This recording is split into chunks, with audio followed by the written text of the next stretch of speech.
Dear student, কিছুদিন পরেই vote, এটা তোমাদের সবারই জানা আছে। আমি পাইথন টেক ইন্টারের সাহায্য নিয়ে একটা ছোট্ট সফটওয়্যার বানিয়েছি, যে সফটওয়্যারটা তোমাদের ভোটিং মেশিন সফটওয়্যারের মতন কাজ করবে। তো দেখে নাও, তোমরা ইজিলি বানাতে পারবে ঘরে।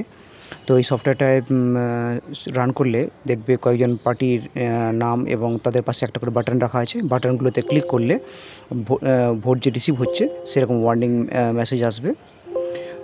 চাইলে একাধিক ভোটও দেওয়া যেতে পারে। যার কাছে অথরিটি থাকবে সে বাটনগুলোতে ক্লিক করবে, যে কোনো একটা বাটন। লাস্টে শো ইন্ডিভিজুয়াল ভোটে ক্লিক করলে কে কতগুলো ভোট পেয়েছে সেটা দেখাবে, এবং শো টোটাল ভোটও আমাদেরকে দেখাবে। শো ইন্ডিভিজুয়াল ভোটও আমাদেরকে শো করাবে এবং শো টোটাল ভোটও দেখাবে। এটা হচ্ছে ফুল কোডটা। পুরো কোডটা আমি কমেন্টে দিয়ে দেবো। তবে এটাকে আরও বেটার করা যেতে পারে। পাশে একটা করে পার্টির ইমেজ এবং উপরে ইন্ডিয়ান ভোটিং মেশিন এরকম মেসেজ লিখে দিলে আর বেটার হবে।